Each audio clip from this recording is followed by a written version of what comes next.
Hace 3 años, mi esposa Sara y yo invertimos todos los ahorros de nuestra vida en la casa de nuestros sueños. No era una mansión moderna ni mucho menos, era una casa modesta de los años 80, pero tenía algo que justificaba cada centavo de la hipoteca: el patio trasero. Nuestro terreno terminaba en una pequeña colina que funcionaba como una barrera natural. Y coronando esa colina, había 12 robles centenarios. No hablo de arbolitos delgados, hablo de gigantes majestuosos con troncos tan anchos que 2 personas no podían abrazarlos por completo. Nos daban una sombra perfecta en los veranos calurosos de Texas y creaban un santuario de privacidad absoluta. Sara solía sentarse a leer bajo ellos cada domingo. Eran el alma de la casa.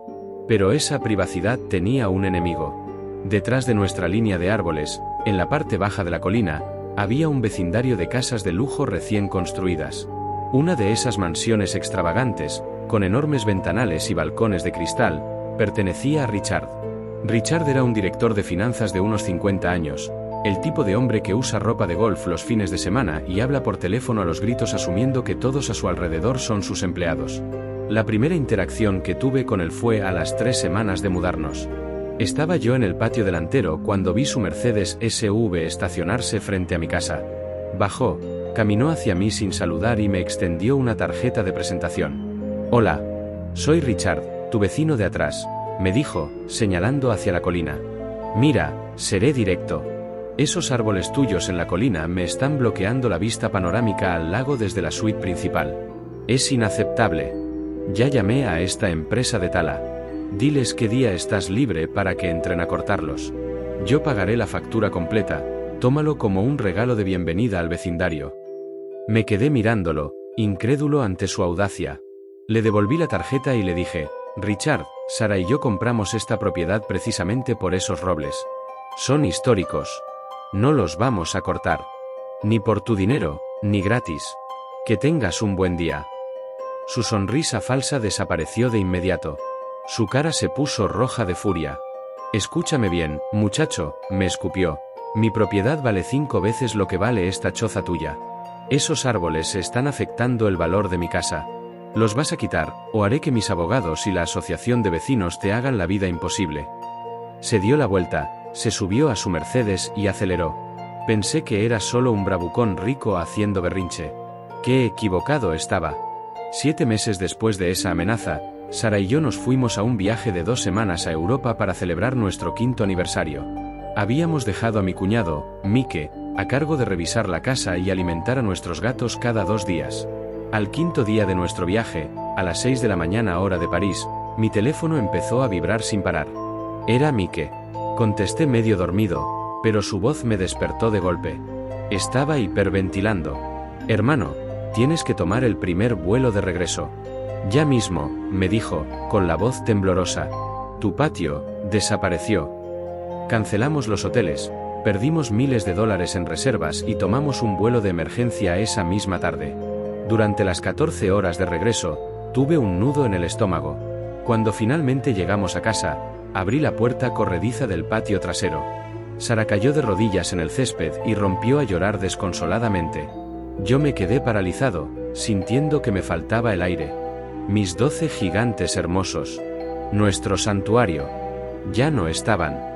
El patio parecía una zona de guerra en Irak. Había tocones masivos de madera desnuda cortados a ras de suelo. El olor a savia y a serrín fresco era nauseabundo. El pasto inmaculado de Sara estaba destrozado, lleno de surcos profundos de 1 metro de ancho dejados por las orugas de los tractores y excavadoras pesadas que habían invadido mi propiedad. Y al mirar hacia abajo, a través del espacio vacío donde antes había ramas frondosas, vi la mansión de Richard. Ahora tenía una vista ininterrumpida, perfecta y brillante hacia el lago. En ese preciso momento, Richard salió a su balcón en bata de baño. Sostenía una taza de café humeante. Me vio parado entre las ruinas de mis árboles, levantó su taza hacia mí en un brindis burlón y me sonrió. Sentí que la sangre me hervía, pero no grité. Entré a la casa, abracé a mi esposa que seguía llorando por la invasión a nuestra privacidad, tomé mi teléfono y marqué al 911. 20 minutos después, 2 patrullas de policía estaban estacionadas frente a la casa de Richard. Bajé la colina con el oficial Miller, un veterano que no tenía paciencia para tonterías. Richard abrió la puerta principal con su mejor cara de inocencia fingida.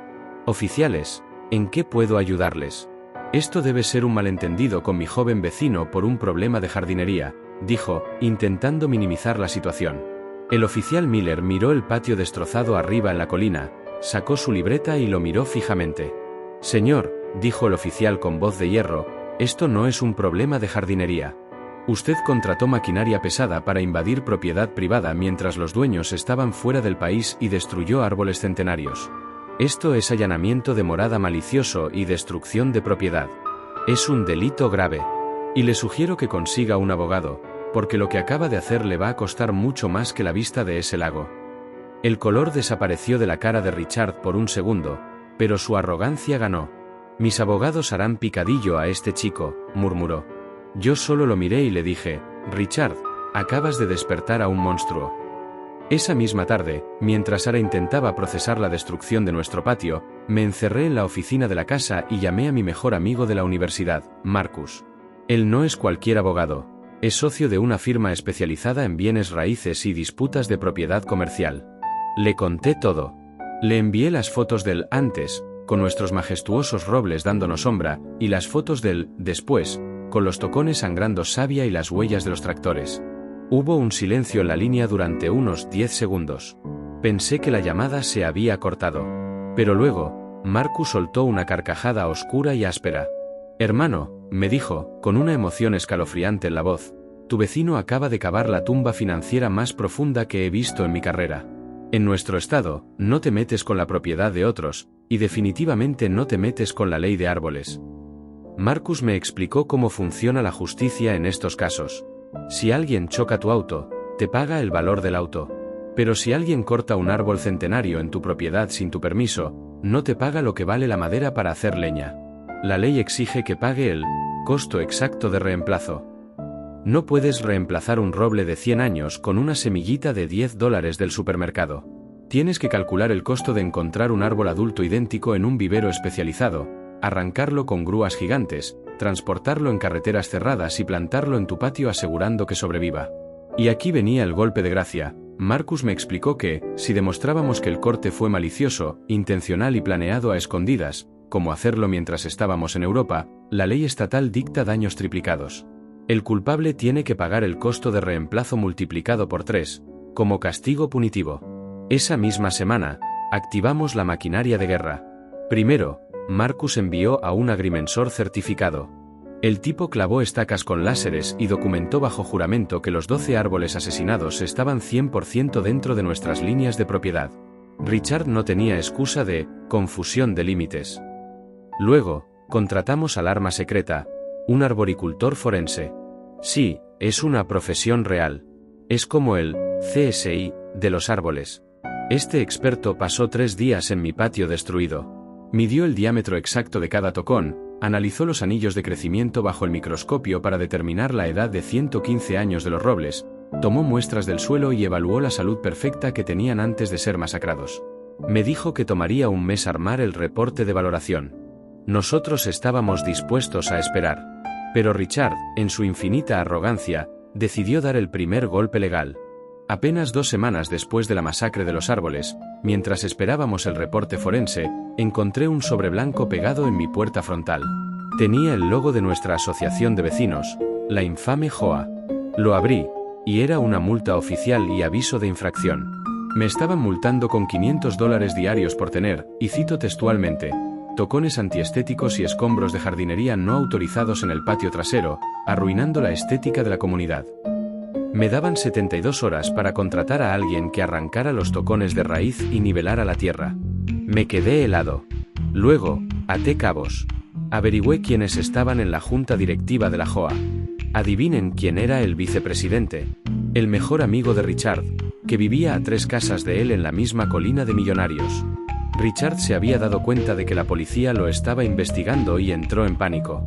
Estaba usando a la JOA como su mafia personal para obligarme a destruir la escena del crimen. Si yo arrancaba los tocones, el arboricultor forense no podría defender su reporte en la corte, y Richard saldría impune. Era una jugada sucia, cobarde y desesperada. Llamé a Marcus inmediatamente y le leí la carta. Lo escuché sonreír al otro lado del teléfono. «Déjamelo a mí», respondió. Les voy a enseñar a estos tiranos de vecindario lo que pasa cuando obstruyes una investigación criminal. Al día siguiente, un mensajero legal le entregó una carta de cese y desistimiento de 10 páginas al presidente de la JOA. Marcus les informó que esos tocones antiestéticos eran evidencia central en una investigación de un delito grave de clase E y una inminente demanda civil de 6 cifras. Les advirtió que si intentaban multarme o forzarme a alterar la escena, los incluiría en la demanda por destrucción de evidencia y obstrucción a la justicia, haciéndolos personalmente responsables de los daños. La respuesta fue mágica. En menos de 2 horas, recibí un correo electrónico del presidente de la JOA pidiendo disculpas profusamente, cancelando las multas y asegurando que la asociación no se involucraría más en el asunto. Richard acababa de perder su única vía de escape. Y justo esa misma tarde, llegó el correo que estábamos esperando. El reporte oficial del arboricultor forense. 120 páginas de peritaje detallado. Fui directo a la última página para ver el número final de la valoración. Cuando leí la cifra que Richard nos debía, tuve que sentarme. Literalmente sentí que me mareaba. No era una multa. Era una sentencia de muerte financiera. Y aquí tienes el gran final. Esta es la cúspide de la historia. El momento de pura satisfacción donde toda la arrogancia del vecino se estrella contra un muro de ladrillos legales y financieros. Asegúrate de que la música de fondo en esta sección pase de la tensión absoluta a un tono triunfal y casi épico cuando se revele la cifra de la demanda. Me senté en el sofá, abrí el archivo adjunto de Marcus y fui directo a la página 120. El arboricultor forense había hecho un trabajo maestro. Había calculado que cada roble centenario, considerando su tamaño colosal, la especie exacta y el costo logístico absurdo de encontrar uno igual, transportarlo con escolta policial por carretera y plantarlo con grúas industriales, costaba exactamente $15,000. 12 árboles a $15,000 cada uno daban un total base de $180,000. Una locura, ¿verdad? Pero recuerden la magia de la ley de árboles en nuestro estado. Como Richard pagó a la empresa maderera para que entrara a escondidas mientras estábamos en Europa, el acto se clasificó legalmente como daño intencional y malicioso. Eso activaba la cláusula de daños triplicados. $180,000, multiplicado por 3. El total por el valor de los árboles se disparó a $540,000. Pero Marcus no había terminado. A esa cifra le sumó $15,000 por la limpieza forense de los tocones y la tierra envenenada con aserrín. Añadió $8,000 por la valla de privacidad que los tractores de Richard destrozaron al entrar. Y, por supuesto, sumó los honorarios legales, los peritos y el agrimensor. La demanda civil final que se redactó esa misma noche contra mi querido vecino Richard fue por la astronómica suma de $585,000. Más de $500,000 por querer tener una vista al lago. 2 días después, un notario profesional tocó a la puerta de la mansión de Richard. Yo estaba estratégicamente sentado en mi patio trasero, tomando un café. Vi a Richard salir en pijama. Firmó el recibo, abrió el sobre amarillo de Manila y empezó a leer. Juro que vi su alma abandonar su cuerpo. Su cara pasó del rojo furia a un blanco pálido, casi gris.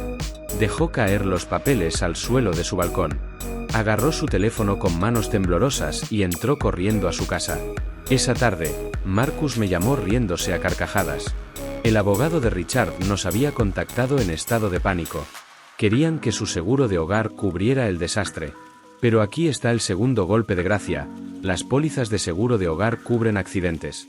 Si un árbol tuyo cae por un rayo sobre la casa del vecino, el seguro paga. Pero los seguros jamás cubren actos criminales intencionales. La aseguradora de Richard leyó el reporte policial de allanamiento de morada, soltó una carcajada corporativa y le canceló la póliza. Richard estaba solo. Él, su cuenta bancaria y nuestro $500,000. El proceso legal fue una carnicería que duró 10 meses. Richard intentó contratar a una firma de abogados de lujo para desestimar el caso. Intentaron argumentar que los árboles estaban enfermos antes de cortarlos. Pero el reporte de 100 páginas del arboricultor los hizo trizas en las audiencias preliminares. Intentaron decir que la empresa maderera se equivocó de dirección. Pero el dueño de la maderera, para salvarse de ir a prisión, testificó bajo juramento que Richard le pagó un bono de $3,000 en efectivo para hacer el trabajo rápido, antes de que los dueños volvieran de Europa. Jaque mate. A solo 2 semanas de ir a juicio frente a un jurado, donde Richard corría el riesgo de que la cifra aumentara por daños emocionales, su abogado tiró la toalla. Nos ofrecieron un acuerdo extrajudicial. Marcus, siendo el tiburón que es, les dijo: aceptaremos los $585,000 íntegros.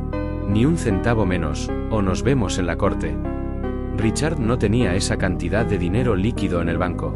Toda su riqueza, toda su arrogancia, estaba invertida en esa estúpida mansión con vista al lago. ¿La única forma de pagarnos para evitar la bancarrota total y un juicio público? El mes pasado, el cheque de liquidación se depositó en nuestra cuenta de fideicomiso. El dinero cubrió la limpieza total de la colina. La próxima semana, una empresa de paisajismo de lujo vendrá a plantar 12 robles nuevos. Son jóvenes, pero crecerán. El resto del dinero pagó nuestra hipoteca por completo, los autos, y el fondo universitario para nuestros futuros hijos. Ayer por la tarde, estaba sentado con Sara en nuestro nuevo y hermoso patio. Mientras ella leía un libro, escuché un ruido en la colina. Era un camión de mudanzas gigante estacionado frente a la mansión de Richard. Lo vi cargar cajas él mismo, sudando bajo el sol de Texas. Su esposa lo había dejado semanas antes cuando la crisis financiera estalló. Richard había perdido su casa, sus ahorros, su matrimonio y su dignidad, todo por no poder soportar que unos árboles le bloquearan el sol y por creer que su dinero lo ponía por encima de la ley. Me paré junto a mi cerca nueva, levanté mi vaso de limonada y le dediqué la misma sonrisa arrogante que él me dio aquel día. Él bajó la cabeza, cerró el camión y se marchó para siempre. A veces, el karma no necesita magia, solo necesita un buen abogado y la ley de árboles. Y hasta aquí la historia de hoy, familia. ¿Qué les pareció esta destrucción financiera nivel Dios? ¿Creen que el protagonista fue demasiado lejos al no aceptar un trato menor, o Richard tuvo exactamente lo que merecía por invadir su propiedad? Déjenme su opinión en los comentarios, los estaré leyendo todos. Si disfrutaron esta saga de venganza legal y quieren que traiga más historias de ley de árboles o vecinos tóxicos, revienten ese botón de like, suscríbanse y activen la campanita. Nos vemos en el próximo vídeo de Reddit.